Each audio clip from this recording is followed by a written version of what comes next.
Hey, Vince, What are you doing? what's going on, Vince? The new episode of Korra. Yeah. No, Korra's over, man. Everyone left. Everyone went home. Vince, the TV's not even on. What's going on here? Are you gonna be...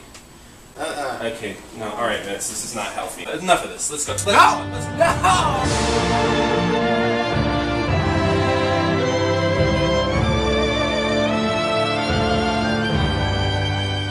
Welcome to the Korracast Season 1 wrap-up.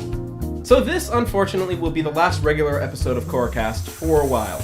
But, as we mentioned in our last episode, the three of us will be attending Comic-Con. We will be attending the Legend of Korra panel that's happening on Friday, and we're also going to be going to the autograph signing for the creators. We're going to be doing all kinds of cool coverage. We hope to get videos of the panel and some videos of cosplayers and any other things, so stay tuned for that. So, if you're like me and you really can't wait for more episodes of Korra, July 9th through the 20th, they're actually re-airing all the episodes on Nickelodeon, and it's going to have this really cool commentary with Mike and Brian, so definitely check that out. Alright, now let's get into the wrap-up for this season. This season on Korracast, Vince, Matt, and Ryan began their journey as a bunch of misfits who would constantly fight over control of Pride Rock. But thankfully, they found Korra, and eventually, Korracast was born. While filming on the set of Korracast, they ate bacon, more bacon, more bacon. Okay, that's good. They also dressed up in funny costumes, beat each other with giant hammers, ate some bugs, went to Hogwarts, wore mustaches, watched this gorilla, looked at unicorns, and buried each other in the sand. Occasionally they would watch Korra and discuss it. And somewhere along the way they fell in love. Wait, what? No. Who wrote this in the script? What? Okay, I'm done. Nope.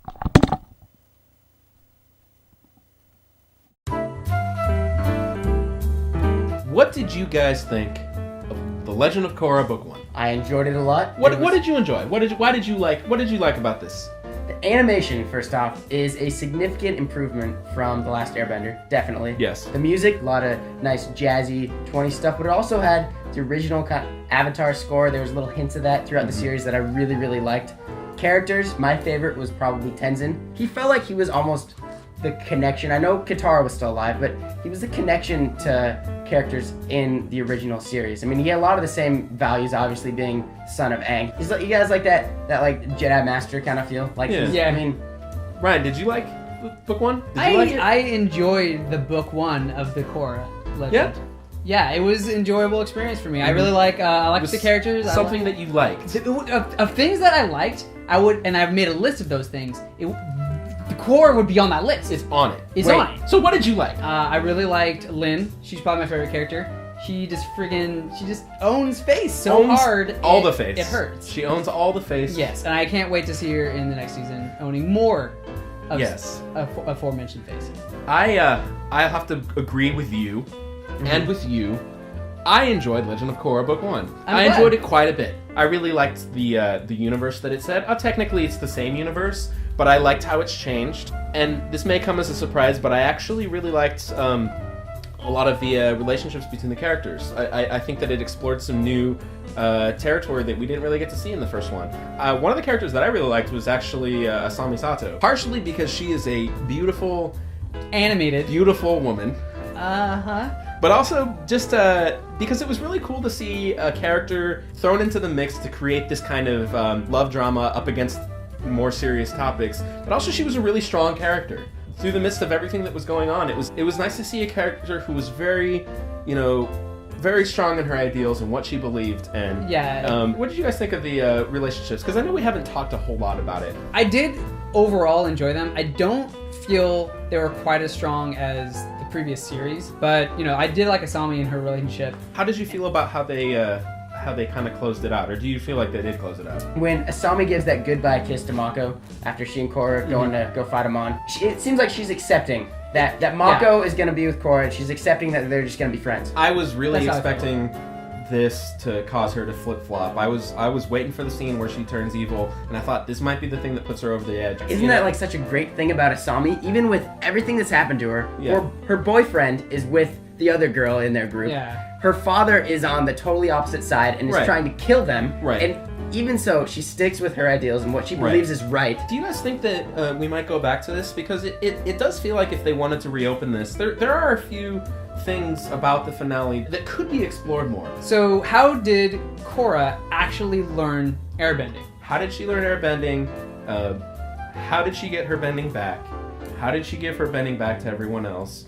What exactly happened? Hopefully Comic-Con they'll give us some answers. Yeah. Are these the answers that do you feel like we need to see? For this story, you don't need the answers.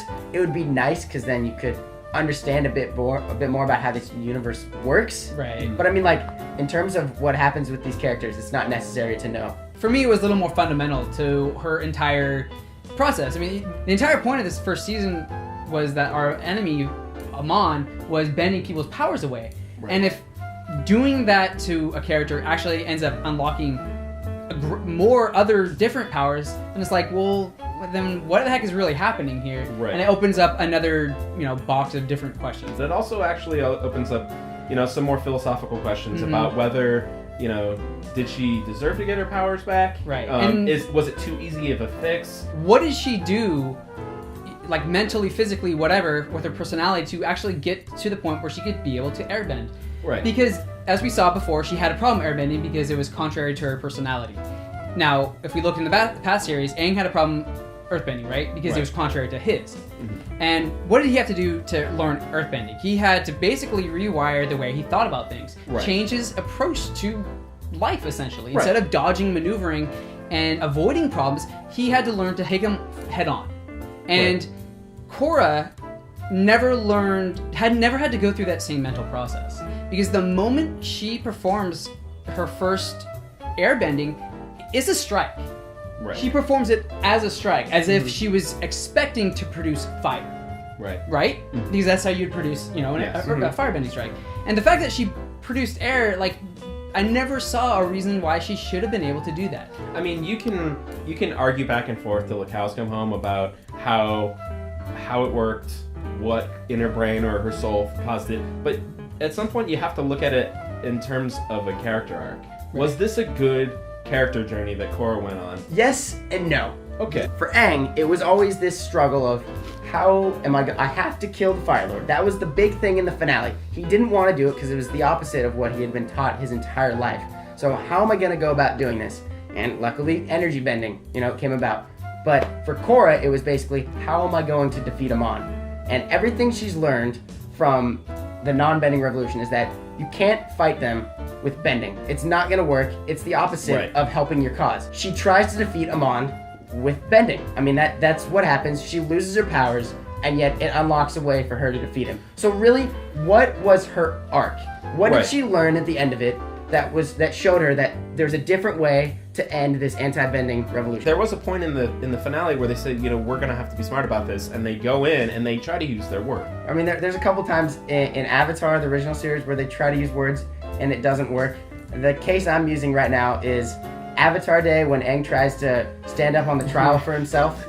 And he basically forgets every single thing he's trying to say, and he just looks like an idiot. Well, that's a trait that Aang and Korra have in common. They are very capable of looking like an idiot. Mm-hmm. Amon, his main point was that there was an imbalance, right? That benders had an advantage, right? That was his whole thesis for the whole thing. And you would expect that Korra, our hero, to overcome him. Not only does she have to defeat him, like physically, fight him, but she's gonna have to defeat his main argument. Right. She's gonna have to prove that there isn't an imbalance, or somehow defeat his mental arguments. It's a battle for the soul of Republic City, and Amon, in a way, does win that battle, right? He gets a lot of followers. Mm-hmm. It seems like he does have public opinion on his side. That's why, even if she kills Amon, she's not destroying the idea of him, which is the most important thing about him, because it's what the mask is basically what it represents. And not what's underneath it. So when we get right down to it, we can all safely agree that we liked season one. It was a lot of fun. It was a good story. But what we kind of have to decide was, if the creators had not gotten a second season, which they weren't sure about when they wrote the story, would this be satisfying? Or is this the kind of thing where, we need to have more story to give it a satisfying conclusion? What do you guys think? It's a tough question to answer. I think this does tell its own story. It does, and it does it in a way that concludes all the character arcs. But if you're looking at it in terms of, since there are more episodes ahead, I don't know where this is going, but if this was where it ended, I would be okay with it. I feel like the actual skeleton, the actual storyline of season 1 had an ending. That it wrapped up the stories, like you said, but as far as the characters' journeys, I feel like there's more places that we do need to go. You know, well, I don't know if we need to, but we definitely can. That we can and probably should. Where do you go from here that would lead to, like, a good conclusion to the series itself? Where do you go from here? Because there's so much finality to this finale. What do we do? Because if we don't know, because we haven't been there yet. We could evaluate this season after having seen the whole thing and say, was that story too tightly wrapped up? Because it didn't lead into the next one nicely. But we don't know that yet. There's 3 seasons of Avatar, and the first 2 leave us on such big cliffhangers, especially the second season, that you're just like, okay, this is not one self-contained story in this season. It is leading to a much bigger finale. So this first season, if we're looking at it in the context of, say, Avatar: The Last Airbender was those 3 seasons in one season. It was one story. This season itself was just 61 episodes. So would it have the same sort of feel as this one? If Korra is going to feel like one big grand story, it needs to go to bigger places. What are those bigger places going to be? You know, like, I guess at this point it's anybody's guess. I mean, really, at this point it makes no sense to come up with any kind of predictions. Because we don't have enough concrete evidence to even, spur us on into the next one. This series feels very contained, but Mike and Brian said that they want to tell a story and then move on. They don't want to keep it going. They want to be very self-contained. So it's hard to imagine how this season is going to fit into a larger picture, unless this is really a well-crafted puzzle piece in what will become a much larger, well-thought-out puzzle.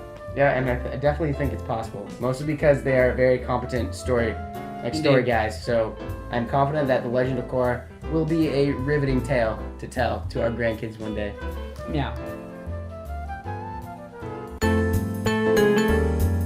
All right, now we're going to talk about some of the things we'd really like to see in the next season. So me personally, what I would like to see is more of the backstories of the characters. For instance, I would love to see Mako and Bolin growing up on the streets, trying to make it, trying to get by, and show how that shaped them as who they are today. I'd love to see Lin and Tenzin. I'd love to see some of their story, and wherever else they'd like to take it. I think that one of the things that I was really missing in the series was some of the more character developing episodes. I feel like because we had to spend so much time on the plot, we got less of the wacky time wasting nonsense that we were missing, to put it in Avatar terms. So that's what I would like to see. Vince, what would you like to see? I would like to see a lot more of the spirit world, and especially how much it's changed since Aang left. We got a little hint that we might be seeing more of that just in the very last shot of season 1. Now that she has that spiritual connection, I'm sure she'll be going on spirit world adventures that will make her learn all kinds of things about this universe, and I'm really excited to see where that goes. I really want to see if we get a little bit more into energy bending and actually how that works. Another thing that I would like to see is, and this is just a really, really minor thing, but what will the title of this next book be? I mean, it can't be air. No, she's done with air, right? I'm assuming. So, energy, spirituality, I don't know. What I'd really like to see is like a time gap, that we're projected into the future a little bit. Some time has passed, some things have developed differently, but it's given a chance for our characters to grow a bit. So Korra and Mako will be adults and maybe married, maybe they have some kids, who knows, but they're still going on their little adventures with the Team Avatar. But that's also given us opportunity to have some other characters grow up, like Denora. Maybe she's joined Team Avatar, because I really like the Airbending family and I really want to see more from them. So I think that would give it like a great opportunity for that to happen. Well, I think that's a pretty good wish list. I think those are we'll see if that's the direction that they take it, but those are definitely some reasonable things to hope for. Yeah. So Mike and Brian, hopefully we won't have to wait too long for it.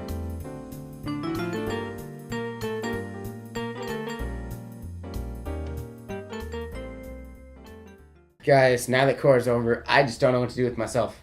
Yeah, I don't know. I'm gonna have to find something to do. Well, we've got these days of summer to remind us of each other. And the time that we'll have to spend apart, it'll keep us in each other's hearts. I'm hoping that the good old days are something I can dream about at night.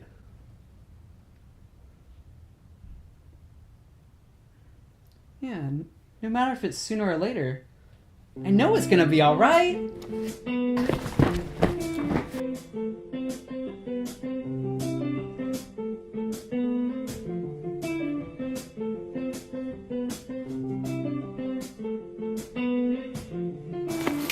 You know, guys, summer ain't gonna be too half bad just because Korra's gone. I mean, there's plenty of stuff to do.